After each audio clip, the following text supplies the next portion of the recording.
What's up, everybody? It's Luke James, not the singer. If you're looking to get your music reviewed, you can hit up this email that's right here. But today, I'm going to hit you up with some thoughts and opinions for this project called Green Beret from Maddog McGraw. Maddog is a rapper coming out of Lansing, Michigan, so if you want to find out more about him and check out his music, just take a look at the information box I got for you underneath this video. But first things first, I'm going to start off with the positives because there certainly are some things here that I liked. I think he has a very strong vocal presence with that growling voice that he has. He also has some nice little ad-libs in the background where he's sort of snarling. So that fits in with the whole Maddog thing, you know what I mean? He's got this beastly style to him, and it does stick out. I also got to shout out the song, Rebels Don't Die. This was a standout to me because he goes into detail about how he actually survived a heart attack. Then after that, he personifies death as this thing that is always lurking, and he's almost hunting death, like he just wants death all the way out of here. So this was a very cool concept for a track. Just speaking on death and the different effects that it has on people, whether to you, like whether you've had scares with your death, as well as also, family members around you and losing loved ones. So this was a very cool track, and I like what he did there.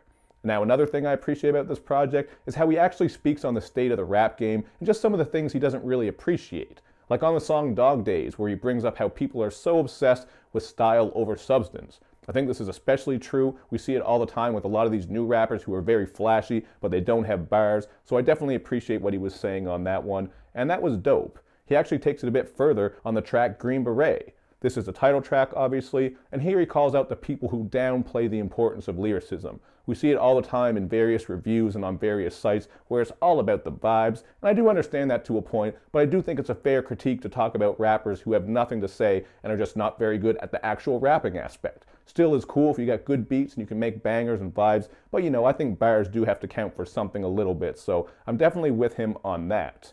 However, I do think the beat on Green Beret is kind of weak because it does sound like you're getting some stock sound effects, you know what I mean? Some shit that would just be on FL Studio when you got it, so they're not heavily layered or overly strong. But you know what? That's just my opinion, and I think the production throughout this is kind of weak in spots. That would definitely be the thing I think that he could improve upon. So, you know what? The first half of this project is pretty solid. I also like the concept track, I Hate Your Guts, where he's just telling someone how much he hates them, like he hopes their sister marries a serial killer. There's also a funny line on here where he threatens to carjack your hearse. So you know what? He does have some good ideas and concepts here, and he's a good rapper. But as I said, it is some of the beats that suffer. And then on the second half, things really fall off quickly. We do get the song Feed Me. This one just awkwardly switches between guitar and piano, so I wasn't a fan of this beat. It just didn't seem like it came together that well. And really, this is just very boring concept-wise. He's just rapping about fucking. There's a line on here where he's saying he wants to spread some cheeks and make his meat disappear. I ain't against sex tracks, but you know what? You really got to have a strong beat, I think, for that type of joint, as well as like a better hook and just better bars overall. So I wasn't a fan of that track, and HFF isn't much better. This is just about his girl who's down for him and will ride for him, his homie fuck friend.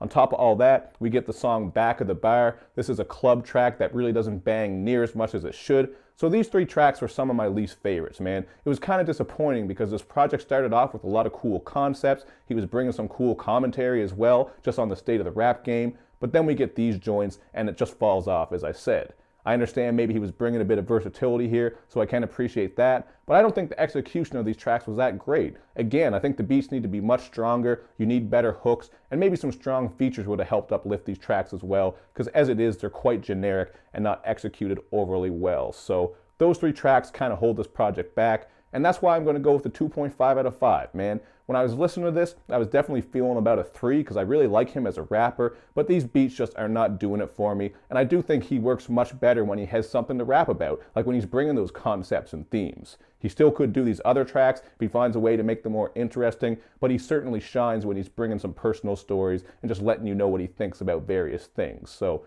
2.5 out of 5 feels fair to me, but you guys can check it out for yourself and then hit me up in the comment section with your thoughts. You know where I'm at, so show me love and show me lots of it. I'm talking about all my social media sites. Thank you for watching, everybody.